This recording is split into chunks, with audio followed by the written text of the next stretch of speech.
हरिओम. योगदास श्री जयगणेश जोशी यांनी 60च्या वर आध्यात्मिक पुस्तके लिहिली आहेत. कठोपनिषद हे त्यातलेच एक पुस्तक. यामध्ये प्रत्यक्ष यमराज नचिकेताला मृत्यूबद्दलचे ज्ञान देत आहेत. योगेश्वर चरणी विनम्र होऊन कठोपनिषद जाणून घेण्याचा आपण प्रयत्न करूया. अध्याय 2, वल्ली पहिली, श्लोक क्रमांक 5. य इमं मध्वदं वेद आत्मानं जीवम अंतिकात ईशानं भूतभव्यस्य न ततो विजुगुप्सते एतत् वै तत्. अन्वयार्थ.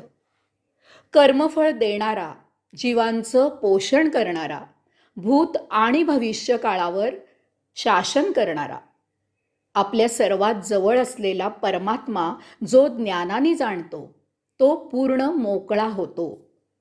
तू विचारलं होतंस तो परमात्मा हाच आहे. परमात्मा कर्मफळ देणारा आहे. केलेल्या कर्माचं फळ हे भोगावेच लागते. कर्म केले की फळ मिळते आणि फळ उपभोगले की भोग निर्माण होतात. ते पुन्हा कर्म करूनच नष्ट होतात की पुन्हा भोग निर्माण होतात. असे हे न संपणारे चक्र आहे. परमात्मा कर्माचे फळ देतो हे ध्यानी आलं की आपण असं कर्म करू लागतो की ज्याने कर्म तर होईलच परंतु त्यापासून भोग निर्माण होणार नाही. कारण कर्म करण्यापासून माणसाची सुटका नाही, परंतु निरीच्छ निष्काम कर्माने भोग निर्माण होणार नाहीत. त्यामुळे त्याचे फळ घ्यावे लागत नाही. कारण माणसाला कर्म चिकटत नाही तर त्याचं फळ चिकटतं. निष्काम कर्म करून केलेल्या कर्माचं फळ जर घ्यायचं नसेल तर जीवन जगणं होणार नाही. यासाठी यमराज परमात्म्याचा अजून एक विशेष सांगत आहेत. परमात्मा निष्काम कर्म करणाऱ्यांच्या जीविताची सोय करणारा, पोषण करणारा, रक्षण करणारा आहे. स्वधर्माने स्वकर्माने कर्म करणाऱ्यांना परमात्मा त्याला जीवन जगायला जे लागते ते मिळवून द्यायची सोय करतो. परमात्मा भूत आणि भविष्य काळावर शासन करणारा आहे. तो कालातीत आहे. तो अनादी आहे, अनंत आहे.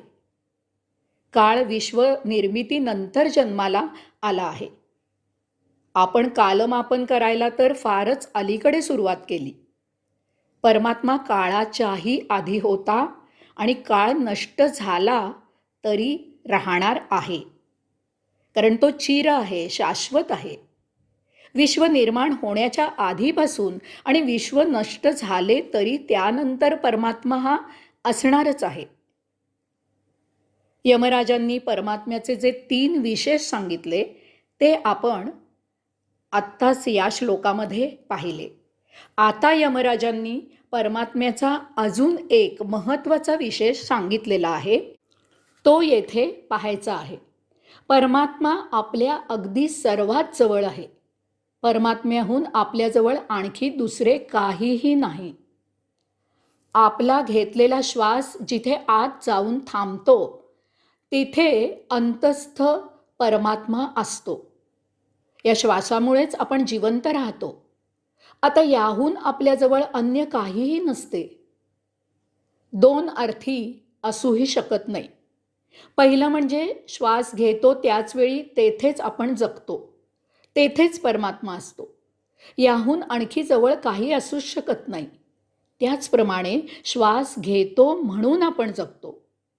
आपल्याला जीवन देणाऱ्याहून आपल्याला अधिक जवळचं काहीही असू शकत नाही.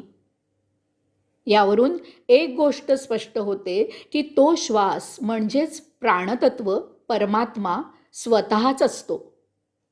त्याच प्राणामुळे आपण जगतो.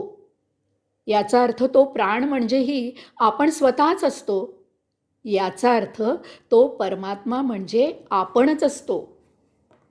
हे द्वैतातील अद्वैत ज्याने जाणले तो आत्मज्ञानी झाला. प्रत्येकजण आपल्यावरून जग ओळखत असतो.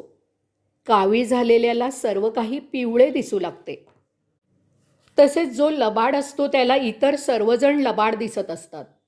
जो स्वतः प्रामाणिक असतो तो इतरांना सज्जनच समजतो. संशयी व्यक्ती घराला कुलूप लावल्यावर अनेक वेळेला ते खेचून खेचून नीट लागले आहे की नाही याची खात्री करून घेते. कारण त्याचा स्वतःवरही संशय असतो की तो स्वतः कुलूप नीट लावील की नाही. आत्मज्ञानी सर्वत्र सर्वत्रात स्वतःप्रमाणेच परमात्मा पाहतो. त्यामुळे तो मोकळा होतो. तो कोणाचीही निंदा द्वेष मत्सर करत नाही. स्वच्छ निर्मळ जीवन जगतो. कारण जगात त्याला परमात्म्याशिवाय अन्य काहीही दिसत नाही. सर्वत्र तोच एक आनंदी आनंद भरलेला आहे.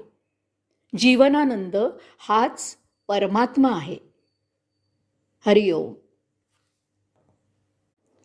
आता पुढचा श्लोक घेतोय. श्लोक क्रमांक 6. या पूर्व तपसो जातमदभ्या पूर्वम अजायत गुहां प्रविश्य तिष्ठतं यो भूतेभि व्यपश्चत एतत् वै तत्. अन्वयार्थ.